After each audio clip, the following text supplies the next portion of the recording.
Chapter 6. In the Ghetto. For Hitler, a new problem came with these victories. There were many Jews in the countries he invaded. Poland alone had 3.3 million Jewish people. What could be done with them? Hitler decided to force Jews to live in separate areas of cities and towns. Just months after the Polish invasion, the first ghettos were created. Before the war's end, there were at least 1,000 ghettos in German-occupied countries. The term ghetto goes back centuries. In the past, it had meant a part of the city where Jews were forced to live.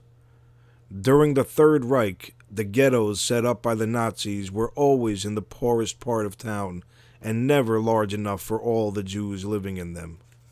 The Warsaw Ghetto took up only 16 blocks, yet at one point it housed almost 500,000 people. Even so, at first, many Jews thought ghettos weren't such a bad idea. They hoped it might be better to have their own little area, free from Nazi attacks.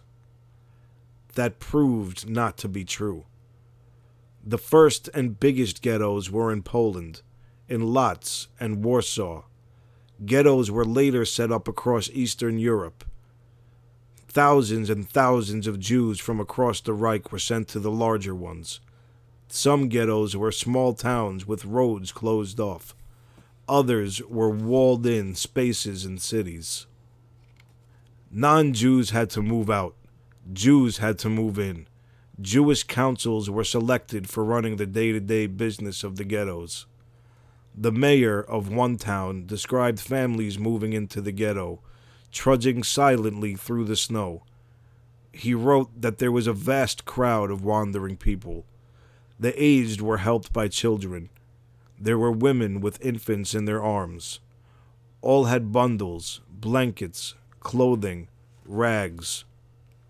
Once all the Jews were inside, the ghetto was sealed. It was closed off from the world, with high walls, barbed wire, and guarded gates. Except for a few Jewish workers, those carting garbage or digging ditches, for instance, no one was allowed to leave. The penalty for escape was death. If you went too close to the fence, you just got shot, one survivor explained.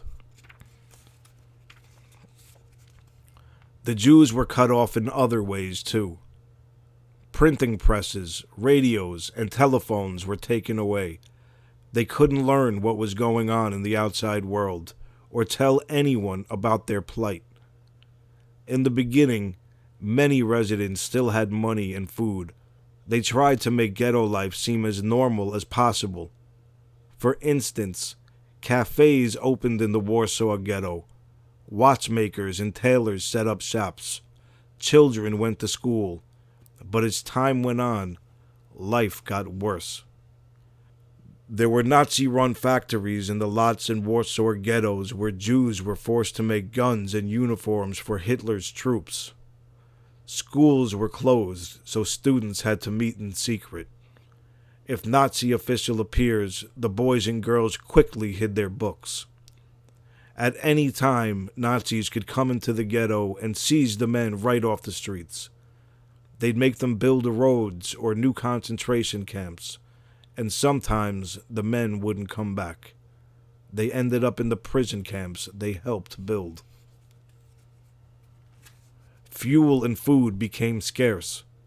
At one point in the Warsaw Ghetto, Nazis limited Jews to 180 calories worth of food each day.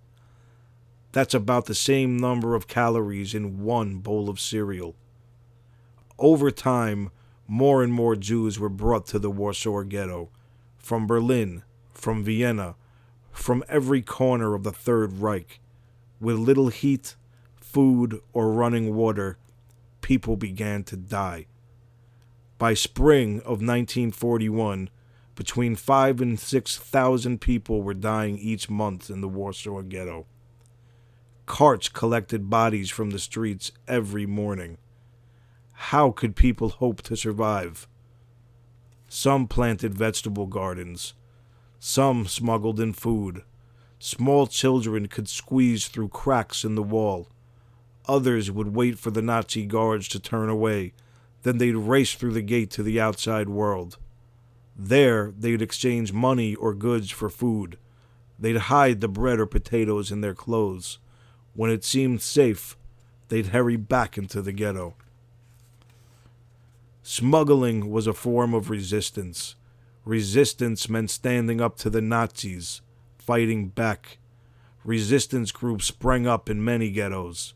In the Warsaw and Lodz ghettos, young men and women traveled back and forth through underground sewer tunnels to spread the news of what was happening. It seemed no one cared what was being done to the Jews. For children, ghetto life was especially harsh. There were no parks, no trees. Every day they were hungry. Every day they lived in fear. Would a father or mother, sister or brother be taken away? People struggled to hold on to their religion and take strength from it. When one boy in Lodz named Chaim turned 13, his parents celebrated with a bar mitzvah, an important Jewish ceremony.